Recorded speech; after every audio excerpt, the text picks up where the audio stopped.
ज्ञान की शक्ति एक प्रेरक कथा प्राचीन काल की बात है। एक नगर में एक न्यायप्रिय और दूरदर्शी राजा शासन करता था। उसकी एक अत्यंत सुंदर और गुणी राजकुमारी थी। राजा अपनी पुत्री से अत्यधिक स्नेह करता था, परंतु उसके मन में एक भय भी था, कहीं राजकुमारी किसी गरीब या बेरोजगार युवक से विवाह न कर ले। इसी चिंता के कारण राजा ने एक विचित्र नियम बना रखा था।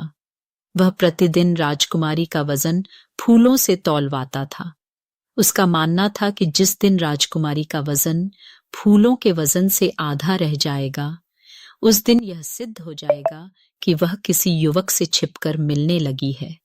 उस दिन वह स्वयं उसकी शादी अपनी मर्जी से कर देगा। समय बीतता गया। प्रतिदिन की तरह एक दिन जब राजकुमारी को फूलों से तौला गया तो फूलों का वजन अपेक्षाकृत कम निकला। राजा की चिंता अब भय में बदल चुकी थी। उसने तत्काल पूरे राज्य में यह घोषणा करवा दी, जो कोई भी मेरी पुत्री के बारे में कोई सच्ची जानकारी देगा उसे इनाम दिया जाएगा, और आवश्यकता पड़ी तो उसका विवाह राजकुमारी से भी किया जाएगा। उसी नगर में एक तपस्वी साधु निवास करता था। उसके पास केवल 2 वस्तुएं थीं। एक उसकी चरण खड़ाऊं जिससे वह कहीं भी उड़कर जा सकता था, और एक मोटा डंडा जिसे जमीन पर जितनी बार मारता उतने ही स्वर्ण मुद्राएं प्रकट हो जाती। जब साधु ने राजा झा के विषय में सुना तो वह राज दरबार पहुंचा और बोला, यदि मैं उस व्यक्ति का पता लगा दूं जो राजकुमारी से मिलने आता है तो आप मुझे क्या देंगे? राजा ने उत्तर दिया, मैं तुम्हें इनाम दूंगा, और यदि उचित लगा तो अपनी पुत्री का विवाह भी तुमसे कर दूंगा। साधु मुस्कुराया और बोला, मैं एक सन्यासी हूं, तुम अपनी बेटी की शादी मुझसे कैसे कर सकते हो? राजा गंभीर स्वर में बोला, मुझे तुम्हारे विषय में सब झात है, तुम साधु के वेश में एक ज्ञानी पुरुष हो। साधु ने राजा से कहा, जैसा मैं कहूं वैसा ही कीजिए। कल जब राजकुमारी को फूलों से तोला जाए तो उसके सामने 2 परातों में पानी भरकर उसमें लाल रंग घोल कर रखवाइए।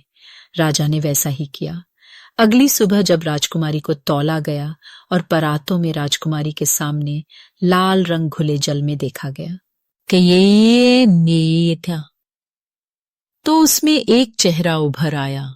वह चेहरा उस युवक का था जो राजकुमारी से मिलने आता था। वह कोई और नहीं, उसी बगीचे के मालिक का पुत्र था जहां से राजकुमारी के लिए प्रतिदिन फूल लाए जाते थे। उसी ने फूलों में एक चुंबक छिपा दिया था जिससे फूलों का वजन राजकुमारी के वजन से अधिक दिखता था। इस तरह वह राजा को धोखा दे रहा था। राजा को जैसे ही सच्चाई का ज्ञान हुआ, उसने साधु को धन्यवाद दिया, उसे भरपूर इनाम दिया और अपनी प्रतिज्ञा के अनुसार अपनी पुत्री का विवाह भी उसी से कर दिया। और इसीलिए कहा गया है, यदि हमारे पास ज्ञान है तो हमारे पास सब कुछ है। हम अपने ज्ञान से ही संसार में पहचान बना सकते हैं।